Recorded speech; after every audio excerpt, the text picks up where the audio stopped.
no one is immune to cyber threats right now. And so we all need to see this as our individual and our leadership responsibility, if you're a business leader, to be able to protect what matters most to us. For most people and businesses, cybersecurity isn't on the daily agenda, but should it be? This is Future Ready by Think with Google. I'm Katie Couric. Joining me today is Jen Easterly. She is Director of CISA, America's Cyber Defense Agency. Jen, great to see you. You as well. Thanks, Katie.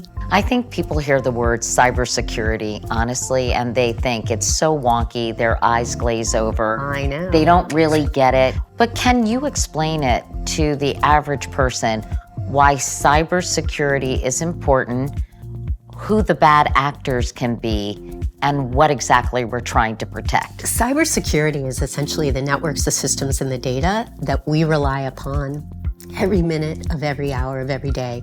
If you walk around with a device, if you have a phone, if you have a computer, all of that is protected in terms of the controls we put in place to make sure that we can operate without being a victim of somebody stealing our data. I would imagine the world has changed so dramatically since you really entered this field in earnest, in the early 2000s. Yeah. Talk about the massive changes we've seen and what's behind them. So just think about how much the world has changed in the last 15 years. And this is a world of our making, right? We built this technology ecosystem. But this is the point that I always say. We built it for cost and performance and features and capability. We never built it for security. So now we are in this world where we've created this insecure technology that we're living with every day. And so we all have to come together to figure out how to secure cyberspace. It's got to be collective responsibility. What about businesses? I think, Jen, a lot of businesses probably acknowledge they're not doing enough.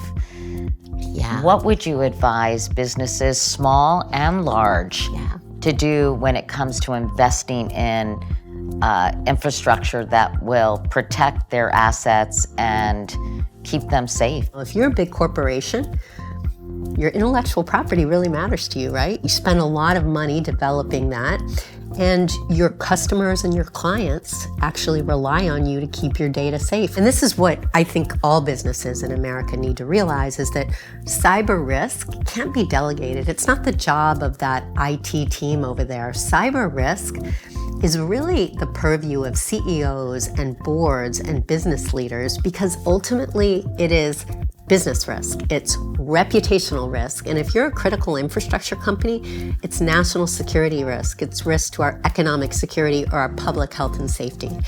And so all CEOs should really embrace the fact that they need to do the basic things to keep their data and their network safe. And that starts with hiring a security team and empowering that security team so that they have the resources and the ability to protect your firm. Now, we spend a lot of time also working with small businesses because, as you probably know, small business is kind of medium size, I think of 11 people, yet they're about 99% of the engine of the American economy, and they can't hire like a huge security team. So we work with them so they have the basics of what they need to do to keep their business safe. Basic things. How do you ensure you're implementing multi-factor authentication? How do you ensure that you have unique complex passwords, that you're patching all these vulnerabilities that are in your software? Again, it seems like rocket science, but it's really not. It's a lot to manage, isn't it? And a lot to deal with, but something we need to really educate people about. Jen Easterly, Jen, thank you so much. There are more great conversations to help you and your business stay ready for what's next. Make sure you're subscribed to Think with Google's YouTube channel and also watch the other Future Ready videos on Think with Google now.